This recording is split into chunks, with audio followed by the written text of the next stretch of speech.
Perjalanan menuju Merbabu dimulai malam hari. Bukan hanya deru mesin yang berdendang di telinga. Beberapa lagu dari Nadina Meja diputar mengiringi perjalanan. Lampu-lampu kota berkumpul di satu titik, menciptakan cahaya yang begitu cantik untuk dilihat. Riuh di kursi belakang menggema. Teman seperjalanan tengah asik bercengkrama. Pak supir sibuk menatap jalan. Beberapa pertanyaan melipir pelan di kepala. Apa makna yang hendak kau ciptakan? Atau makna seperti apa yang ingin kau temukan? Sejenak, diri ini merenung. Seolah suara deru mesin dan musik berhenti menciptakan hening penuh tanya. Sepenting apa pertanyaan itu untuk dijawab? Sudahlah. Lebih baik tidur.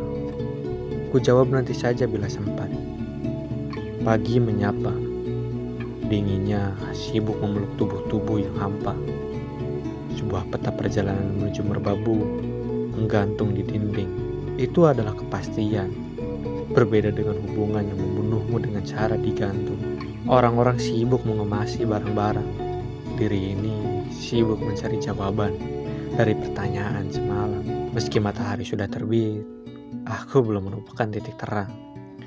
Setelah selesai berkemas, kami diangkut pick up. Hujan yang sempat menggoda kami untuk berdiam diri saja di rumah, kini telah reda. Tapi masalah dalam hidup tak kunjung jeda. Lalu kami melanjutkan perjalanan memakai jasa ojek. Dari kejauhan, Merbabu tengah asik selimutan, seolah melarang kami untuk masuk ke hutan. Sesampainya di pintu rimba, ada pengarahan dari salah satu pengurus. Aku sibuk mengabadikan. Toh, perihal arah aku tak punya. Cuaca hari ini mendung, seakan mewakili rindu yang sudah tak terbendung. Kami memulai perjalanan dengan langkah-langkah kecil, membiarkan angin menabrak tubuh dan daun-daun bergoyang berirama desir. Di antara kami, ada yang sibuk memeluk tanpa mempertanyakan siapa orang yang paling butuh pelukan. Hei Nona, kami hanya terlihat kuat dari luar.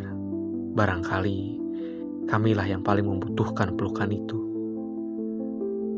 Belum lama berjalan, kami memutuskan untuk berhenti, menunggu rombongan yang belakang menyusul.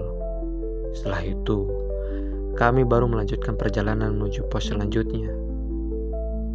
Di tengah jeda, aku menatap langit, mengamati pohon. Tersisa berapa kekuatannya untuk tetap berdiri melawan gempuran badai. Dia tumbuh kuat bersama waktu, menjulang perlahan dengan kehati-hatian. Barangkali bukan karena dia tidak mampu bertumbuh lebih cepat. Lebih dari itu, dia tak ingin merasa tinggi sebelum waktunya. Aku berjalan di garda terdepan, sendirian, sibuk mencari keheningan di antara perbincangan rombongan di belakang. Aku termenung, beberapa pertanyaan bertengger di kepala. Jika di kehidupan singkat ini tidak jadi apa-apa, apa aku enggak apa-apa? Aku berpikir keras mencari jawaban yang layak. Setelah beberapa saat, aku menemukannya. Aku menerima diriku sepenuhnya meskipun tidak menjadi apa-apa. Karena dengan penerimaan itu, sejatinya aku menjadi sesuatu. Terlepas menurut orang lain itu adalah sebuah kegagalan. Bagiku, menerima kenyataan dengan lapang sudah lebih dari keberhasilan. Lamunan buyar tatkala suara perbincangan perlahan makin mendekat. Hujan menyerbu, memaksa kami untuk memakai jas hujan.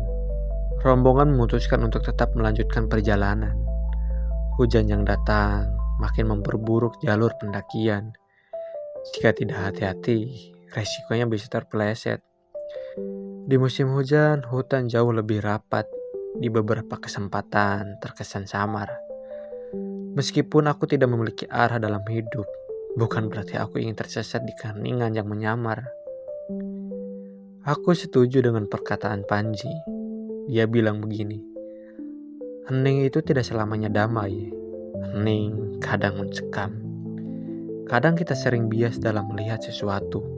Ketika kita melihat orang kaya, pikiran sederhana kita menyimpulkan bahwa dengan banyaknya uang, kita bisa bahagia. Apakah itu benar? Tentu saja, tapi tidak selamanya. Beberapa orang mati bukan karena kelaparan, melainkan mengalami penekanan yang luar biasa dari keluarga, orang terdekat, dan lingkungan. Angin makin menggila, seolah sedang menguji kemampuan akar. Kami terus melanjutkan perjalanan dengan langkah-langkah kecil, namun pasti. Kita seringkali mengabaikan hal kecil dan cenderung fokus pada hal-hal besar. Padahal, hal-hal besar lahir dari hal kecil yang kita lakukan, kita akui, dan kita pupuk. Alangkah menyedihkan manusia yang hanya memiliki tujuan dengan instan dan enggan menikmati proses. Orang-orang seperti ini akan kebingungan ketika mencapai puncaknya. Sebab dia berada di posisi itu karena keberuntungan, bukan karena dia belajar dari sebuah proses. Orang yang tak pernah mau belajar dan merenung akan kelabakan ketika kembali jatuh. Orang yang banyak belajar dan bijak justru sebaliknya. Dia akan jauh lebih tenang sebab tahu kejatuhan itu adalah kemungkinan yang bisa terjadi. Bukan karena dia mampu mengendalikan takdir, melainkan dia mencoba mengusahakan hal-hal yang bisa dia kontrol. Selebihnya, biarkan semesta yang memainkan peran. Kami terus berjalan tanpa henti. Target kami adalah pos 2. Kami ingin menggunakan pos tersebut sebagai tujuan sementara, sebab ada perut yang perlu diisi. Betapa menyebalkannya jalur Swanting ini. Ia terus membawa kami naik turun tanpa henti. Rintangan tanpa jeda itu seakan membuat kami sinting. Siapa pula yang mempopulerkan pernyataan itu? Tapi jika dipikir-pikir, memang benar adanya. Perut semakin berisik. Cacing-cacing sudah mulai menggerutu. Kami memutuskan berhenti sejenak untuk menyumpal cacing-cacing yang berisik itu dengan beberapa camilan. Vegetasi yang semula rapat, kini mulai terbuka. Apakah karena keindahan itu aku terus kembali ke alam? Atau jauh lebih dalam dari itu, aku melibatkan ketenangan batin. Kami tak ingin terlena. Setelah selesai makan ringan dan mengabadikan kecantikan alam, kami memutuskan untuk kembali melanjutkan perjalanan. Tanjakan mulai kurang ajar. Semakin tinggi kami berjalan, semakin sering kami berhadapan dengan tanjakan terjal. Sang Mega tengah bergumul, menghitung suara yang terkumpul, memutuskan untuk tetap cerah atau kembali hujan. Kabut mulai menyergap, menghabisi pemandangan indah tanpa ampun. Pos 2 sepertinya sudah tak jauh. Kami tak ingin banyak berhenti karena tujuan sudah di depan mata. Akhirnya kami sampai di pos yang kami bidik, berhiaskan tembok awan dan angin kencang yang menabrak tubuh tanpa sopan santun. Selesai makan, kami kembali berjalan. Beristirahat terlalu lama juga tidak baik. Selain mendatangkan malas, beristirahat terlalu lama juga membawa dingin. Mendinginkan mesin yang sudah mulai panas adalah kesalahan yang tak patut dilakukan. Kabar baiknya, Sang Mega menunda hujan. Kabut pergi tanpa kepastian. Setidaknya meskipun kami belum mencapai puncak, kami sudah dapat melihat lautan awan yang merupakan salah satu alasan kami tetap kembali ke ketinggian. Aku duduk sembari menunggu rombongan di belakang, menikmati keindahan yang mungkin besok tidak akan kudapatkan. Di kejauhan, aku melihat kawasan yang cukup terbuka, seperti tidak asing. Tempat itu merupakan bagian dari kepingan Pajal perjalanan ini. Saking jauhnya, aku tidak bisa memastikan di sana ada orang atau tidak. Betapa kerdilnya manusia, sungguh tidak ada apa-apanya di alam raya yang megah ini. Aku sampai di pos 3 Dempo Awang pukul 5. Tanpa pikir panjang, memilih untuk langsung tidur selepas menyelesaikan kegiatan mengganti pakaian.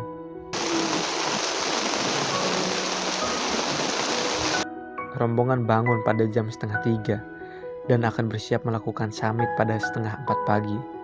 Di tengah kepungan kabut, kami berdiri menciptakan lingkaran. Kami memanjatkan doa, melahirkan keheningan yang diiringi dengan suhu dingin menusuk tubuh. Setelah itu, kami memulai perjalanan menuju puncak. Cahaya lampu berderet panjang, sudah seperti kereta yang sedang melaju menuju langit. Beberapa rombongan memutuskan untuk kembali turun, enggan memaksakan kondisi. Kabut yang disertai embun makin menggila. Beberapa dari kami memilih untuk mengenakan jas hujan. Tinggal sedikit lagi kami sampai puncak. Namun kabut enggan pergi dari pandangan. Ia memilih untuk terus mengepung seolah memaksa kami untuk turun. Di tempat yang menjadi salah satu primadonanya Gunung Merbabu, rombongan berhenti sejenak untuk mengabadikan, sekaligus memutuskan lanjut naik atau turun. Angin semakin kencang. Tanpa pikir panjang dan melihat resiko yang jauh lebih besar, kami memutuskan lebih menyayangi nyawa kami daripada hanya sekadar memberikan makan ego.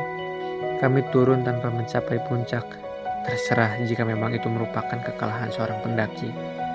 Tapi bagiku, meredam ego merupakan kemenangan. Aku sadar betul atas banyaknya kekalahan dalam hidup. Sebab dulu aku harus menyangkal kekalahan itu dengan menyalahkan orang lain, takdir, dan yang lebih jauh adalah menyalahkan Tuhan. Aku merasa sempurna, merasa menjadi pusat dari dunia, seolah dunia akan berhenti berputar jika aku melakukan kesalahan. Hingga pada akhirnya, aku menyadari, mengakui, lalu mampu menerima kenyataan bahwa aku bukanlah apa-apa di semesta yang megah ini. Menurutku, puncak menjadi manusia adalah mereka yang menerima kekurangan itu dengan lapang, lantas memperbaiki apa yang bisa mereka perbaiki. Kita tak perlu melihat kekurangan orang lain terlebih dahulu agar kita mampu bersyukur. Sebab hal baik tidak lahir dari perbandingan. Justru ia hidup di sela-sela penerimaan, bukan penyangkalan. Menerima kekurangan, kekalahan, dan gagal yang seolah tak memiliki akhir bukan merupakan aib yang perlu ditutupi. Itu adalah sebuah kewajaran dalam hidup. Maka berusahalah terus. Jangan jadikan kewajaran itu sebagai tameng untuk berdiam diri. Ambil langkahmu, taklukkan gagalmu, dan lahirkanlah keberhasilan itu dengan tekad yang kuat.